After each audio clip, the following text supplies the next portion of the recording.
menjadi ustadz zaman sekarang lebih berat daripada dulu. Mengapa? Tuntutan masyarakat sekarang lebih berat.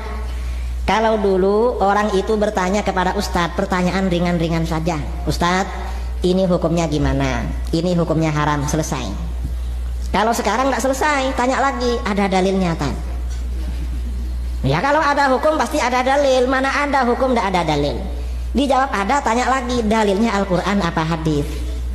Padahal sebagian besar hukum fikih dalilnya kias. Quran dan hadis itu terbatas. Kita ini dituntut untuk mengeluarkan dalil Quran hadis terus.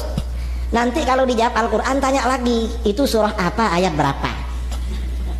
Padahal kita tidak hafal Quran. Padahal kita tidak hafal Quran. Orang yang belajar sunnah itu tidak ada yang menafsirkan begitu saja. Diambil kitab Allah, hadits-hadits Rasulullah SAW, dan ucapan para sahabat. Wa tarkir ra'yi wal qiyas. Dan tidak ada memakai pendapat pribadi, pendapat saya begini, ra'yi saya begini. Ya. Biasanya orang-orang yang mengandalkan, oh kalau menurut saya begini, biasanya itu seperti yang dikatakan oleh Umar bin Khattab radhiyallahu taala.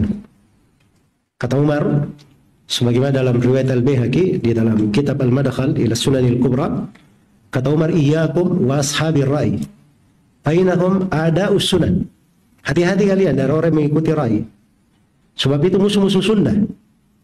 Kenapa? Ayatkum ahadithu Rasulillah sallallahu alaihi wasallam ayahfaduha faqalu birra'i. Mereka ini sulit menghafal hadits-hadits Nabi sallallahu alaihi wasallam. Karena dia sulit menghafal hadits Nabi, akhirnya dia pakai pendapat saya begini, pendapat saya begitu. Nah, itu jalannya ahlul bidah. Makanya sebagian ahlul bidah itu ada yang keceplosan juga ya.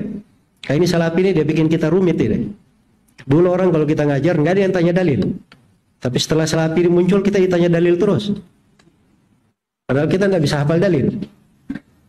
Nah, itu benar itu ucapan Umar bin Khattab. Asalnya mereka nggak bisa hafal hadits memang.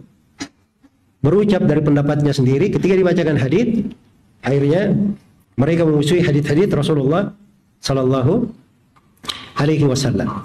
Karena itu diingatkan oleh Ibnul Mubarak. Ini semua ulama yang mengajarinya seperti itu yang boleh jumpai.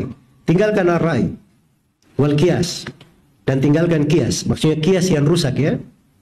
Qiyas yang rusak yang bertentangan dengan Al-Quran dan Sunnah Rasulullah Sallallahu Alaihi Wasallam.